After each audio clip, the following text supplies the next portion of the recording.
കഴിഞ്ഞ കുറേ ദിവസങ്ങളായി സോഷ്യൽ മീഡിയയിലെ ഏറ്റവും വലിയ ചർച്ചാ വിഷയങ്ങളിൽ ഒന്ന് തന്നെ താരസംഘടനയായ അമ്മയെ പറ്റി തന്നെയാണ്. അൻസിബ ഹാസിന്റെ വെളിപ്പെടുത്തലും അമ്മ സംഘടനയിലെ പൊട്ടിത്തെറികളും എല്ലാം തന്നെ സോഷ്യൽ മീഡിയയിൽ വളരെ വലിയ രൂപത്തിൽ തന്നെ ചർച്ചാ വിഷയങ്ങളായി മാറിക്കൊണ്ടേയിരിക്കുകയാണ്. ഓരോ ദിവസം കൂടുന്തോറും ചൂടായ ചർച്ചകൾ തന്നെയാണ് അമ്മ സംഘടനയിൽ നിന്ന് പുറത്തു വരുന്നത്. അൻസിബയുടെ തുറന്നു പറച്ചിലും വെളിപ്പെടുത്തലും എല്ലാം തന്നെ വലിയ രൂപത്തിലുള്ള ഒരു വാതിൽ തന്നെയാണ് അമ്മയിലേക്ക് തുറന്നു വെച്ചിരിക്കുന്നത്.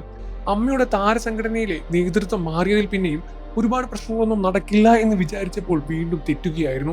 അമ്മയുടെ താരസംഘടന വീണ്ടും അടിമുടി പൊളിഞ്ഞു വീഴുന്ന ഒരവസ്ഥയിലേക്കാണ് മുന്നോട്ട് പോയിക്കൊണ്ടേയിരിക്കുന്നത്. പ്രമുഖ താരങ്ങളിൽ നിന്നും വരുന്ന വെളിപ്പെടുത്തലെല്ലാം തന്നെയാണ് ഇതിനെ ഏറ്റവും വലിയ ഉദാഹരണമായി കാണിക്കുന്നത്. ടിനി ടോം തന്നെ ജിഹാദി എന്ന് വിളിച്ച് അഭിമാനപ്പെടുത്തി എന്ന് പറഞ്ഞെല്ലാം തന്നെ ഒരുപാട് വിഷയങ്ങൾ അൻസിബ ഹാസൻ മുന്നോട്ട് വയ്ക്കുമ്പോഴും ടിനി ടോമിന് ഒരുപാട് ആരാധകരും ഒരുപാട് നേതൃത്വന്മാരുടെ കൂടെയും ഒരുപാട് പണത്തിന്റെ സ്വാധീനവും ഒരുപാട് ഉള്ളതുകൊണ്ട് തനിക്ക് ഭയമുണ്ട് എന്ന് അൻസിബ തുറന്നു പറയുന്നു.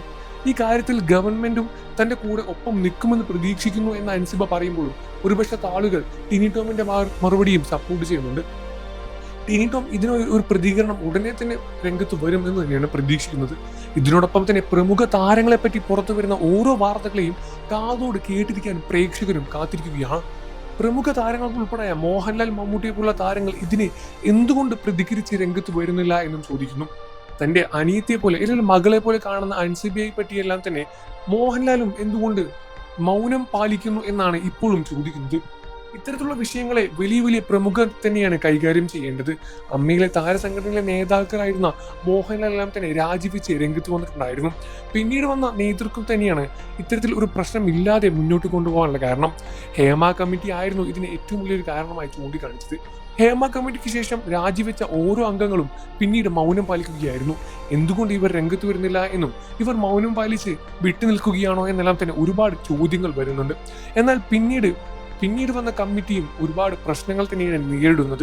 ഇപ്പോൾ കൂടി ഇത്തരത്തിലുള്ള പ്രശ്നങ്ങളെല്ലാം തന്നെ എങ്ങനെ ഇവർ സ്വാധീനിച്ച് എങ്ങനെ മാറ്റി വീണ്ടും അമ്മ എന്ന താരസംഘടനയെ ഉയർത്തെഴുന്നേൽപ്പിച്ച് കൊണ്ടുവരും എന്ന് തന്നെയാണ് ഒരു ചോദ്യചിഹ്നമായി തന്നെ അവശേഷിക്കുന്നത്. ഈ വിഷയത്തിൽ നിങ്ങളുടെ അഭിപ്രായം എന്താണെന്ന് വീഡിയോയിൽ താഴെ കമന്റ് ചെയ്ത് പറയുക. വാർത്തകളും വിശേഷവും എത്രയും പെട്ടെന്ന് അറിയാം നമ്മുടെ വീഡിയോ ഒന്ന് ലൈക്ക് ചെയ്ത് ചാനൽ ഒന്ന് സബ്സ്ക്രൈബ് ചെയ്ത് സപ്പോർട്ട് ചെയ്യുക ഫ്രണ്ട്സ്.